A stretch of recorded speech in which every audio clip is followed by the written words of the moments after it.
Hello everyone, welcome to another video on my channel. I am Marshall3498. In today's motovlog topic, what I like to talk about is what my channel is based upon, and that is a motovlog topic. And that motovlog topic is warming up your motorcycle before heading out. Whether you're heading out from work, that you commuted on it that day, where you're leaving from home, where you're leaving on another ride for the day on a long, maybe a couple day trip. This is my view, my opinion. Take it with a grain of salt. I don't claim to be an expert on motors and warming them up, but this is just my 2 cents. The first thing you're really doing when you're waiting on a bike to warm up is it's warming up the oil, warming up all the different metals that to heat cycle them up at idle while because metal, no matter if it's aluminum or steel or whatever it's made out of, in a motorcycle motor, it expands and contracts with heat and cooling off. Expands when it heats up and contracts when it cools off. But the number one thing you're really doing is warming the oil up, getting all the oil up in the passages, all the way from the oil pan of the motor or from the oil tank, whatever kind of bike it is, all the way through the entire engine assembly before heading off.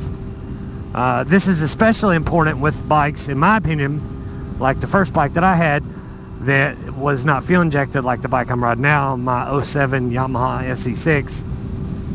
It's especially important, I think, with a bike that's still carbureted, because one, not only are you letting the oil, what is this guy doing, idiot? Sorry about that.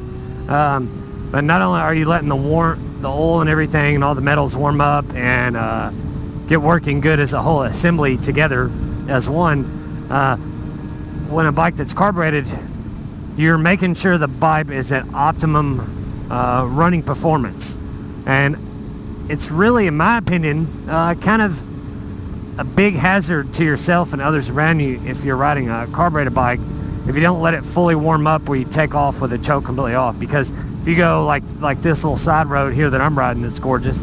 If you go to pull out of one of these entrances to one of these churches or whatever else is all around me, if you pull out of there and you go kind of hurry to get in front of a group of cars, if you go and twist the throttle, bike's not really going to move. It's going to spit and sputter, and then that could really cause everybody, including yourself, a very bad day.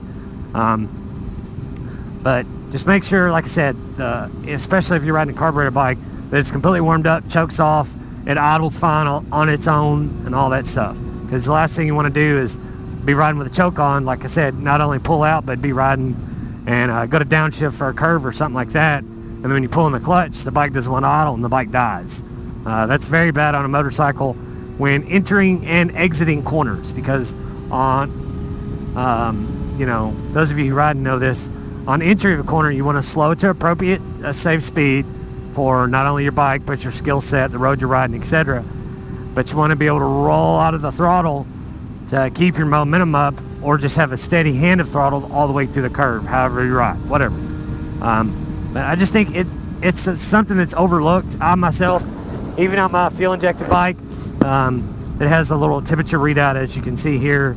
It says F for Fahrenheit, obviously, because I'm in the U.S., but I'll let my bike get at least 130, 140 degrees before even taking off. And, it doesn't really take that long if you go out there, start your bike, if you wear full gear. By the time you put your helmet on, zip your coat up, put your gloves on, depending on how warm it is and the climate you're in, it doesn't really take that long, even if you're just riding a fuel-injected bike and you're really waiting on the motor to get warm. But not only are you doing that in conjunction that,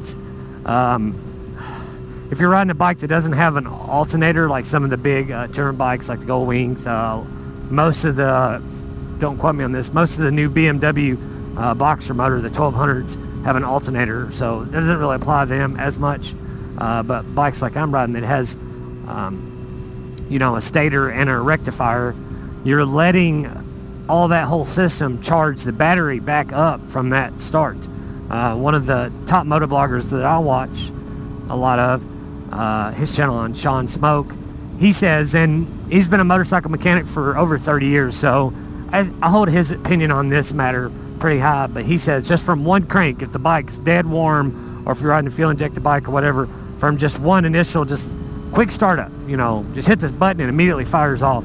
That it takes something like 30 to 40 minutes for the bike just to recover that voltage of what it took to turn over to get it going. So if you let the bike warm up for 5 or 10 minutes, you've already almost cut some of that time in half almost before even setting off. So by the time you get to morning commute, your bike's all good, your battery's in good shape, or wherever you're riding to, battery's in good shape.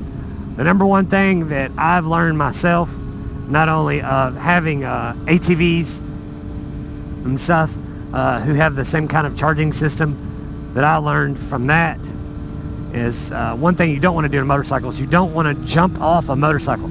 If it will not start, you need to put it on a motorcycle specific or all-around charger that'll charge at a real slow rate to recover the battery back up. Now, I'm not talking about like a battery tender. I'm talking like, a regular battery charger that'll charge all the way down to like as low as 2 amps. If you don't use a battery tender, every now and then, or if you don't have a battery tender, you can use something in your car, but don't charge it at like 30 amps because the batteries are tiny and they're just not going to hold up and they're not going to last to that. That's not what they're designed and made for. A car one, the reason it has such a high one that you don't want to use is the batteries are much bigger and they can kind of handle that a little better. But that's like I said, that's my take, in my opinion. In my opinion, the battery tenders are a good product, but all they really do is to peak it out slow, and that's okay. But the one that a lot of your mechanics, like Sean Smoke, like just mentioned, recommends are the Optimates. The Optimates, not only do they, the battery tenders, they put them at a full peak charge and they hang there. Well, your typical lead acid battery, not the new real small lithium ion based ones, they don't like that. They like to be cycled and charged up, cycled and charged up, because they build up a memory of charge. So if you leave them at a charge at all the way peak, you're actually doing it more harm than good for sitting at a low voltage, then putting it on a charger every now and then. But the Optimate ones actually will peak it all the way out, and they'll actually put it on a discharge and then charge it back up slowly. They'll do that back and forth to simulate, starts, riding, it charges back up by the charging system, so everything efficiently works well. The Optimates, another thing that I've found out too that the Optimates actually do is the Optimates are actually covered under a replacement warranty for like the battery. If your bike's only 2 years old and you're like, oh, why do I already have to have a battery? It's because you're using the wrong kind of charger. So those are the Optimate ones. If you use one of them, some motorcycles manufacturers that will consider a battery a warranty, they will actually replace that battery free of charge. Supposedly, I don't know how true that is. I don't know how they know that it's been an Optimate charger, whatever. But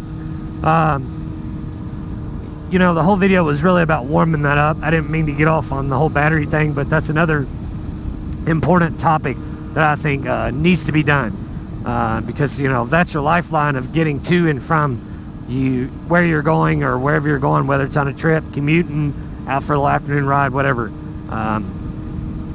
But like I said, take all that with a grain of salt. I just thought I'd make a quick vlog on a topic that I've done some research on and had first-hand experiences with as well.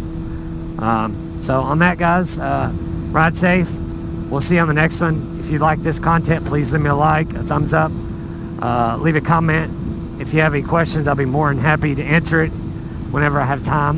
And if you haven't already done so, subscribe. See you guys.